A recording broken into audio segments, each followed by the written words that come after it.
Good evening and salutations, my GH fans. So, we found out the reason why Felicia escorted both Carly and Jason away from Michael was because of Willow. So, she's pissed off and everything like that, but Felicia's like, unfortunately, there's not really a lot we can do. Carly gets upset and she starts kind of panicking in a sense, and she wants to sit there and out Drew to the public, which is a really bad idea because it won't just hurt Drew. It hurt Drew, it hurt Willow, it could affect the kids, it could affect Michael. This is clearly not something that just thought out. This is just a very rash decision. But they're talking more, and Jason agrees to go and get the kids. Sonny is already there at the Quartermains. Jack comes in at some point, and Carly's like asking about the clinic that Valentine went to, or the clinic that he recommended Ava to go to. But Jack is like, the clinic is gone. There is a doctor that's in Germany that might be able to help, but like he don't really have that much sway. Here's the thing. When Jack first got on the show and got close to Carly and they started talking and stuff like that, the fans automatically wanted to put those two together. And I didn't really sit there and say much last night during my live stream, but I'm kind of seeing it as just a very terrible idea for Jack to sit there and get involved with Carly. One, because of Jason. I don't think any man should have to be subservient to being in second place of Jason, which is one of the things I liked about Drew, is that when Jason got back, he was like, nah, I'm good. I'm not doing that. The fact that, and I've always said, the fact that Sonny has did that for years is just beyond me. But number two, it just comes across as, what can you do for Carly? Now, even before I clicked on the video, I was very perplexed about how to say this. Because I get where Carly's coming from. She needs this for her son to get better, to heal and everything like that. And she will do anything at this point. Not a mother, not a parent, so I'm not going to really try to understand that. But she would do anything for her son. So I get that part. But ever since that she's been with Jack, he's been doing things for her. He's got her out of the RICO charges. And with the whole thing with Lucky and everything. And with Josslyn. And it's like he's always doing things for her. Right? And it's like, is this level of, yeah, I want to be with you and everything like that, but you're always going to sit there and do the stuff for me, right? And I'm like, it's like, what's the appeal of the fans actually liking those two together when it all really hinges on what could he do for Carly? So he'll work on it, and she's happy, and again, I get that for her son, but it's like, into the next time that she needs something. Now, I am really looking forward to tomorrow's episode because Tracy has been on one. And she has, granted, she was really giving Sonny the business. Yeah, I particularly liked when he was sitting there talking about how he wants to be around his son, he misses his son and everything like that. And Tracy was like, you know who else misses their son? Monica. The one that you killed, right? Because that's the thing that did happen. And she's like, you have the audacity to come in here begging to see your son when she can't see her son anymore. Now, I've had my issues in the past with Tracy because I felt like she's just been very extra at times, but I was here for it. So I'm damn sure going to be here for it tomorrow. Now Jason comes in. Jason wants to sit there and take the kids. And they're both sitting there telling Tracy the same thing. And Tracy has really been on one, right? Particularly more than normal. I mean, you know how Tracy is. Especially when it comes to kids, she's kind of annoyed. Yeah, she loves her family in her own way, but she's also like, hey, listen, if I could sit there and get rid of two kids or whatever, two less noises in my house, I'm cool with that. But she's been very adamant about protecting Monica's interests, and she tells Jason that what's gotten her through with this whole Michael thing is having the grandkids there. And she's like, don't take that away from Monica. Now I've heard people, the podcast of Steve or whatever. He was not there hinting at some sort of emotional scene between him and the actress that plays Tracy. And I was wondering what it was because I'm like, I don't think they're gonna really. And then you saw it today, and she's like, listen, you always choose Sonny, the Corentos, over your family. Don't do this to Monica. And Jason pauses for a minute, and Sonny's like, "Come on, man, you know what's at stake." And when Jason was like, "I'm sorry," I had to sit down for a minute. I was like, "Whoa, whoa, my imagination." I mean, now I turned up the heat a little bit. Am I hearing things? Like, I mean, did he really just? Is he popped to sit there and say no? And that's what he says. He's literally like, "No, I can't do this to Monica." And she hugs him and everything like that. And I'm kind of just like, I didn't even know what to sit there and think because they filmed this stuff. I don't know how far out they filmed it, but I feel like she's been particularly more protective and more like, oh, I don't care about the law. I'm gonna sit there and not give these kids up. I'm just like, why is she so adamant about that?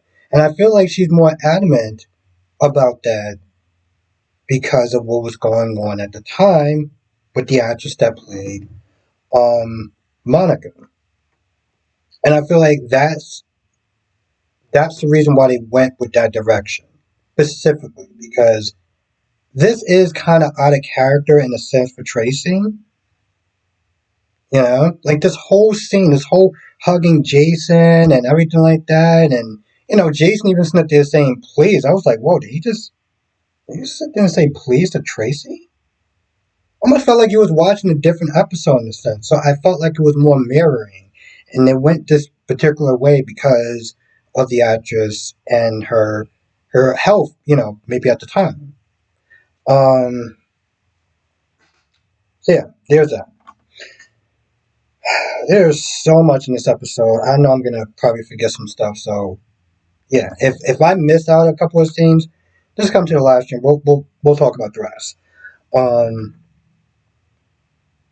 Emma, I don't get what her character is going. Because Trina's really invested into this, the football game with Kai and everything. Cody bet all the money from that he got from Drew, which honestly, to tell you the truth, I'm glad he did lose it. I am so glad he lost it because to be honest, he should have never had that damn money in the first place. Him being upset with Drew made no sense. Hell, even when Sasha came in there and he told Sasha he betted all the money, and Sasha was like, "I'm sorry, all the money?" And he lost it, and it was just perfect. Um, yeah, I don't get Emma. It's like she sits down next to them and she starts acting really odd and like giving Gio kind of an attitude or whatever a little bit. And it just like the way she was acting was like you're being all extra for no reason. You're just making everybody feel uncomfortable. Like everyone seemed like they were kind of, her and Trina seemed like they were kind of fine until Emma just showed up, and it was like, what is your issue? Um, just like giving attitude and everything like that. It was like, well, you doing too much. And that's the thing with first impressions. I'm like, I don't know what Trina's gonna sit there and think or say after meeting Emma the first time, but I can tell you right off the bat, you did not make a good impression. Um, but Gio kind of liked the fact that his wallet or she pickpocketing somebody else's wallet reminded him of Bensonhurst. Okay, sure. Anyway, something happens to Kyle. He doesn't get hurt to the point where he needs a stretcher, but he didn't get up right away, and he seemed like he's holding his throwing arm.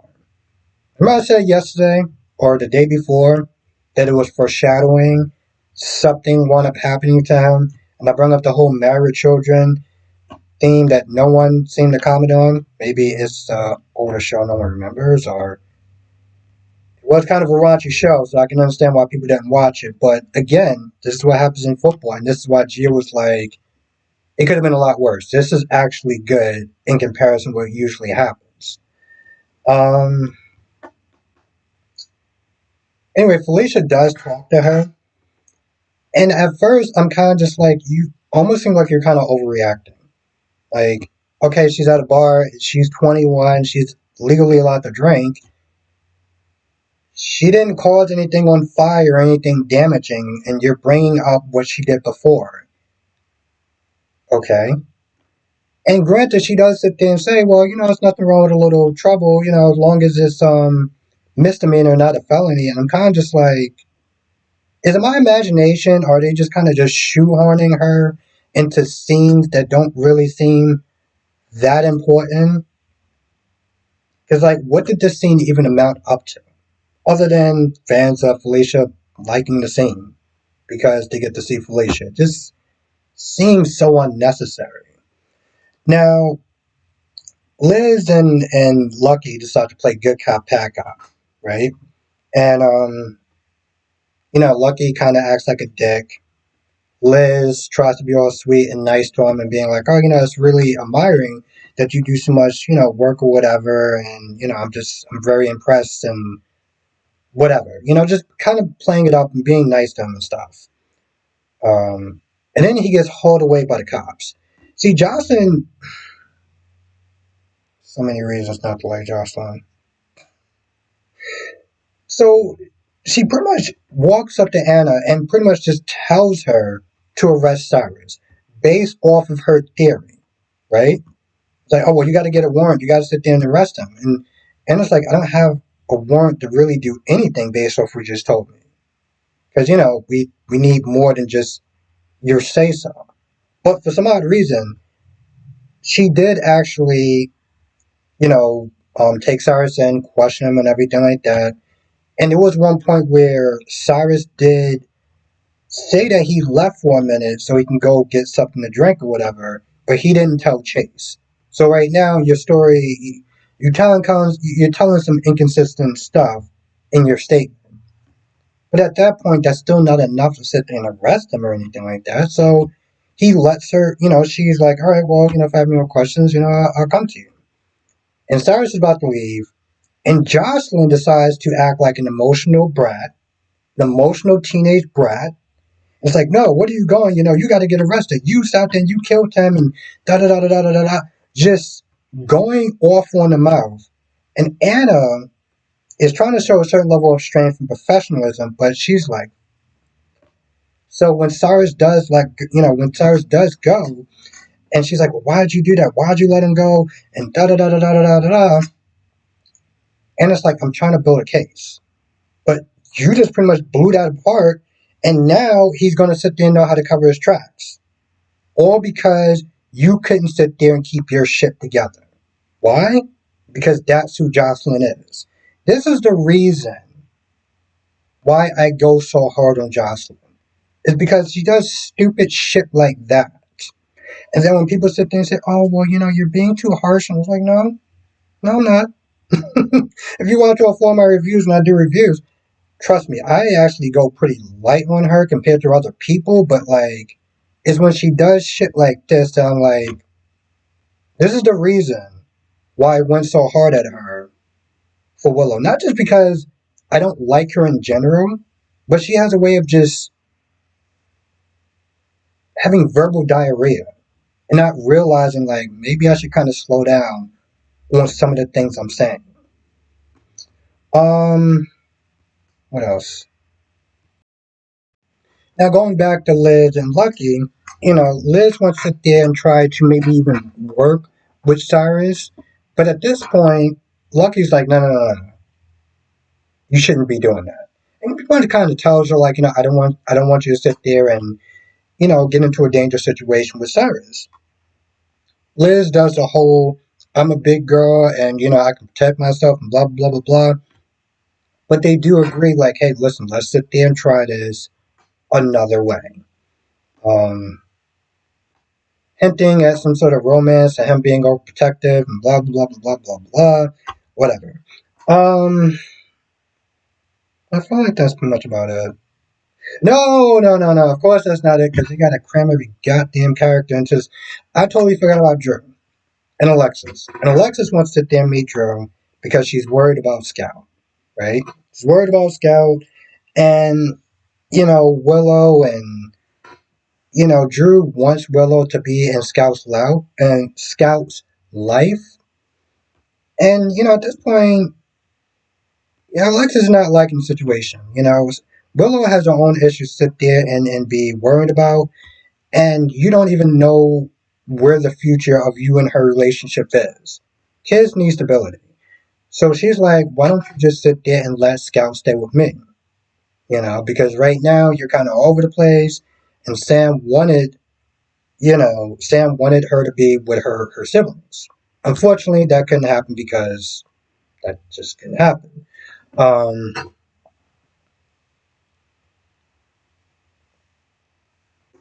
anyway, long story short, he says no. He got this. Blah blah blah blah blah. That's pretty much what the general gist of their scene was. I thought she was actually going to be a little bit more on a naggy side, but she actually wasn't. So that's cool.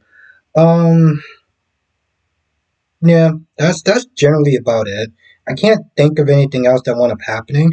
But of course, if I forgot anything, you know what to do. Write it in the comment section or come to the live stream tonight. And I'll be talking about all four of the soap operas, 8 p.m. Eastern, 5 p.m. Pacific. I will see you in the next video.